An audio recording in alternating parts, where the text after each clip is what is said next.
Okay, hey Oaks families. I'm sending a late night video because math was a little hard today. We got through, we trudged through. We did not get in my class. We did not get really that far into workbook.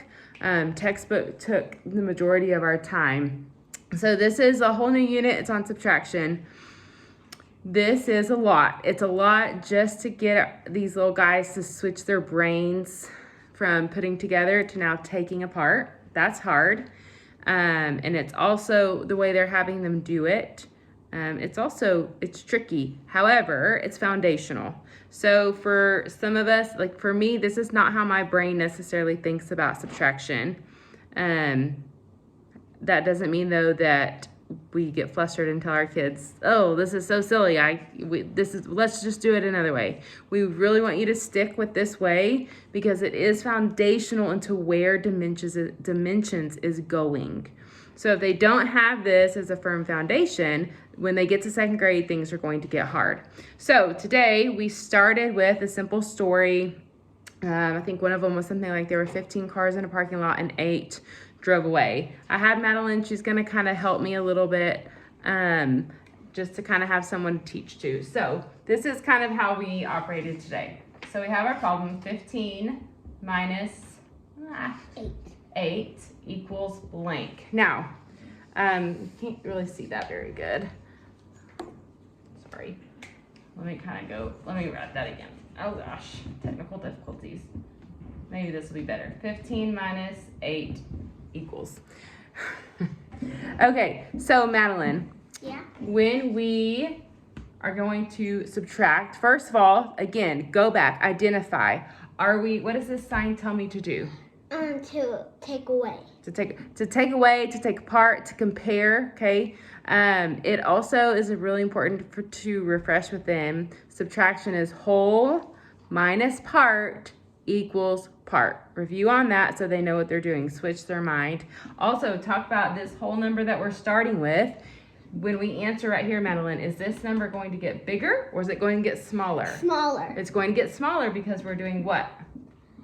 Subtracting. We are subtracting. So again, dimensions wants these kiddos working in groups of 10, okay? So what they're gonna do, they're gonna have these kiddos break the whole number into a number bond, okay? And that number bond is going to be, 15 is made with a group of what, Madeline? 10 and 5. A group of 10, and the leftover, a group of 5. This is where at home you can have your kiddo get out a 10 frame chart. They might get flustered at you. I would say if they're struggling at all, I would just tell them, hey, Miss Pope said you don't have a choice. We've got to get this 10 frame out. Because what happens is if they can fill this out for you, it will help. Okay, so let's see. We need the number 15. So that's a 10 frame. Here's your group of 10. And then how many do I need over here, Maddie? The same. 5. Yeah. 1, 2, 3, 4, 5. Now, when I go to work with my group of 10, this is what I'm gonna do. I'm gonna circle up my 10 and my 8. I believe that's the subtrahend, which is tricky, I think. So now, Maddie, 10 minus 8 equals what? 7.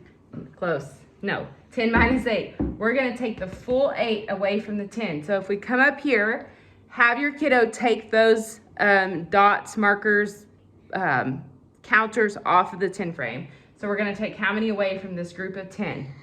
3. No, we're going to, right here, babe. We're going to take 8. Subtraction is hard. We're going to take 8 away from our group of 10. Are we going to do anything to the 5 right now? No. We're gonna take 8 away. So 1, 2, 3, 4, 5, 6, 7, 8. Maddie, in this group of 10, how many am I left with? 2. I'm left with 2. All right. Now, what do I do with the 2 and the 5? You circle them up. Circle them up, put them together. This is where kids are getting flustered because we're making them do really hard things. We had them in subtraction and now they're going back to addition. They're putting those back together. this is where it's really important. Have them modeling this for you on a 10 frame. So if they have, there are 2 here and then they still have 5 over here, have them count it up, okay? So 1, 2, 3, 4, 5, 6, 7. Maddie, how many are left? 7, so 7. 8 equals 7. So 15 minus 8 is 7. Okay. Thank you, Madeline. You may go. We appreciate you. I need you in a minute. The other thing I was seeing today in my class is I was having kids, when it came for them to put the 2 and 5 together, they were even kind of wanting to go like this. Oh, 25. So that's important. That is important. That is why it's important. I cannot talk this evening. This is probably the worst video y'all will ever get. I'm so sorry. That is why it's important to go back to the 10 frame and the model your manipulatives that you use to create this number, because then they can see, oh, there's not 25 counters there. There's 7 counters because 2 in the 10 frame and 5 outside of the 10 frame make 7, okay? So that was tricky. The other thing that was also tricky today is that they were having the kids, I'm like your children using my hands, sorry. They were having the kiddos do a problem like this. So they had 10 minus 9 equals blank. And then they had 14 minus 9 equals blank plus 4. And then they just had this problem, 14 minus 9 equals. This is almost a little crippling to them. They see this and it's so overwhelming. There's a reason Dimensions is doing this way. They want them to see a rhythm and a flow.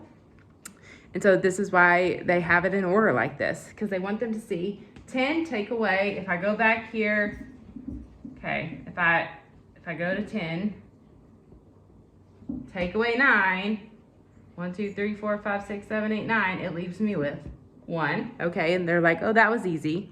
The reason they want you to do that is because now you can break your 14 into a group of 10 and 4. Same thing, you've got your 10, you have your 4. The reason they do it like this, I was a little flustered because I was kind of wanting the 10 to be over here, but then I realized, no, they're doing that because they want you to see we're about to start learning that this 1 is a group of 10 and that 4 is 4 ones. Everything is scaffolding you to the next skill. So I know it's overwhelming at times, but just do it like they say because it works. So now 10 minus 1, or my gosh, 10 minus 9 is 1 plus 4 is 5. Your kids immediately want to put 5 on this line because that's what they think it should be. They've got to know that this side is the same as this side. So how do we get the 2 sides the same? Well, what they're doing, they're wanting them to kind of realize that, oh, that's the math fact that's going to make that side equal the same thing. If this side is 5, then I'm going to bring that 1 over and this side is 5. Does that make sense? So this is the math fact they're wanting you to bring over. This is math fact they're putting right here. Okay. Then down here, it's just the answer. Those were the math things that were tricky today. And like I said, we did not get through workbook very much. I wasn't too worried about this though, because you guys at home tomorrow are basically doing the same thing. But it's kind of just going back over it all again. Take your time in textbook. Don't skip. Get away from the book. Get on a dry erase board. Please get out 10 frames and counters. And if they say, I don't want to do it, tell them Ms. Pope said they don't have a choice, okay? The other thing that is tricky for us right now, Maddie, I'm going to have you come back, babe. I'm going to switch now from math to not handwriting, sorry. I was corrected today by one of the kiddos that we are in fact done with handwriting, but we still have writing, okay? So right now, as you all saw, we hold that, babe. We are doing our Advent writing. I'm really excited about this because I think Just what a great way already for these kiddos to understand what Advent means and to prepare their heart for Jesus and the real reason for the season, as cliche as that is. So something we're noticing in both classes is that we are having a little bit of a hard time with 5 parts of a sentence. 5 parts of a sentence. Capital letter. Subject, word, Slow down. Capital letter, subject, verb, complete sense, and end mark. So what we're seeing happening, which you can't even really see this, so I'm going to take it down. But the prompt is, what has been hard for you to do this year? Your kiddos are wanting to answer this, and they have great answers. But the way they're wanting to answer this, so they see the question, and underneath it, so the question was, what has been hard for you this year? Okay. Underneath it on the lines, they are just wanting to say math. Okay. And they're not realizing, oh, that's not a complete sentence. Or maybe they want to say reading is hard. And they might even be trying really hard to get the period, and they might even be going back and correcting themselves. But, Madeline, if we didn't have the question, which it's not a question, it's scribbles, but if we didn't see what has been hard for you to do this year, and we just came upon this sentence, it would have said reading is hard. Would that make sense to what we were talking about? No. So what's a way to make this sentence make sense and be a complete sentence? Like, what was hard for me this year? Probably like math or reading books. Okay, so can you say that in a complete sentence for me? What was hard for me this year was doing math. Okay, so you could say the question back. That is a lot of work, though. Another way we could say that, we could say this, what? Year. Now, I want to give you guys a tip. When they when they tell you what they want to say, I want you to draw out their lines if you're struggling with this. So finish the sentence, Maddie. This year, or were you gonna say math? Math was hard. Period.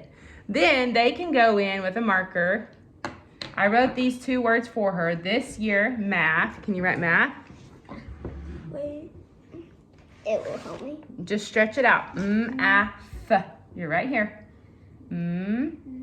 Math. Okay. Oh wow, our handwriting is not on our best. We're a little under pressure this evening. So this year, math was broad A. Was Hard. Watch me. Hard. 2-letter R. R. No, that's 2-letter R. 2-letter R. A. R. hard. Okay. Our handwriting is usually much better. We apologize. Yeah, because my hand is on a different side. Okay, so what I did, thank you. You may go now. Bravo. I gave her, I let her know where her words were going to go. And then I helped her figure out the phonograms in those words. It does not have to be perfect. But it helps when you give them those lines. I think another really great thing to do is have them read it back and say, oh, wow. Does this make sense to you? If it doesn't, okay, how can we make this sentence make sense? None of this may be helpful. All of this may be helpful. I apologize for the frazzled video. It's just that time of year. Your kiddos we did a lot today and we pushed really hard. Go in tomorrow into math and to handwriting and to writing knowing it's going to be difficult. But hard days don't mean bad work. Usually actually hard things mean good things. And so just kind of prepare yourself as teacher tomorrow at home. Okay, this might be tricky. Prepare your child. Hey, this might be tricky, but we can do hard things. Please, at least in math, work a full hour and 15. If you don't get to workbook, it's okay. Maybe go through and choose one or two. That would be a really good challenge or a really good way to see where your kid is at on their own. If you have any questions, please let me know. I'm happy to answer them during the day. Tomorrow, if you need a FaceTime help, like, hey, Miss Pope, help us in the moment, please let me know. I'm happy to do whatever I can for you guys. All right, have a great Wednesday. Bye.